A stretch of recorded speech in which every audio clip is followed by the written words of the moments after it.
আপনি শুনলে অবাক হয়ে যাবেন, আমাদের হাসপাতালগুলোতে প্রসূতি মায়েরা যারা সদ্য শিশুর জন্ম দিয়েছেন, প্রসবের কষ্ট এবং তার থেকে ক্লান্তি, মায়েরা শুয়ে থাকেন, বাচ্চাকে শুয়ে শুয়ে দুধ খাওয়ান একদিকে পাশ ফিরে।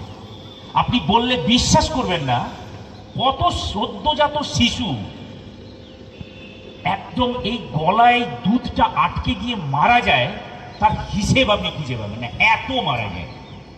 এবার আপনি বললেন, ডাক্তারবাবু আমার বাচ্চাটা এক্ষুনি কথা বলছিল, এক্ষুনি হা হা করে হাসছিল, এক্ষুনি চিৎকার করছিল, এক্ষুনি কাঁদছিল, কি এমন হয়ে গেল হঠাৎ মারা গেল? সমস্ত রাগ গিয়ে পড়ে ডাক্তারবাবুর ওপর, চিকিৎসক এবং চিকিৎসা কর্মী, নার্স দিদিদের ওপর, গ্রুপ ডি স্টাফেদের ওপর। আসল ঘটনা আমরা খুঁজে জানতে পারি সেটা কি, বাচ্চাকে বাম দিকে ধরুন পাশ ফিরিয়ে মায়ের বুকের দুধ খাওয়াচ্ছে।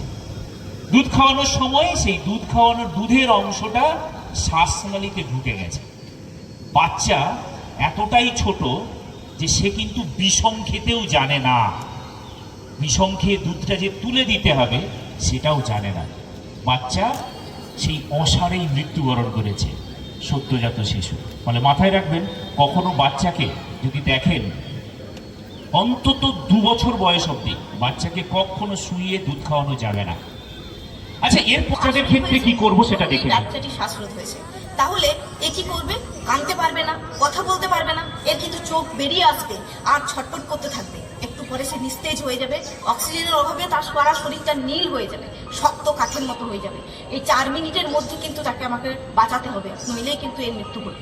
তাহলে যদি বাচ্চার বয়স খুব কম হয়, বাচ্চা যদি বুঝতে না পারে, সেক্ষেত্রে আমি কিরকম ভাবে হাইমলিক কৌশলটি প্রয়োগ করবো দেখে।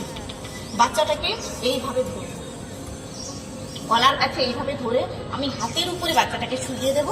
ঠিক আমার হাতের দুপাশে ওর দুটো পা থাকবে, মেরুদণ্ডটা থাকবে একদম আমার হাতের উপরে। এইবার যে এখানে ত্রিকোণাকার দুটো হাড় আছে তার মাঝখানে আমি চাপ দেব, কিন্তু মনে রাখতে হবে মাথা অবশ্যই থাকবে একটু নিচের দিকে। এই অবস্থায় আমি ধাক্কা দেব এইরকম ভাবে, 1 2 3 4 5। এবার যদি বাচ্চা কেশে ফেলে তাহলে তো খুবই ভালো, নইলে আমি বাচ্চাটাকে আবার এই হাতে নেব এইরকম ভাবে। ঠিক পা দুটো দুপাশে থাকবে, মেরুদণ্ডটা একদম আমার হাতের উপরে থাকবে, মাথা নিচে থাকবে।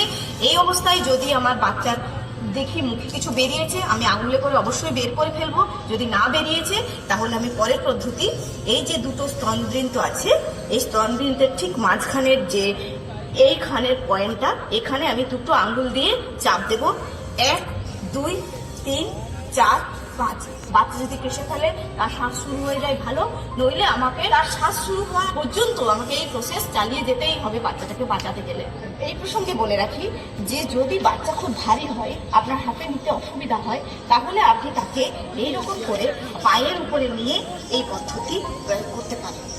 ঠিক এইভাবে মাথা নিচের দিকে থাকবে, এইভাবে 1 2 3 4 5। আবার ডান হাতে এইভাবে নিয়ে 1 2 3 4 5।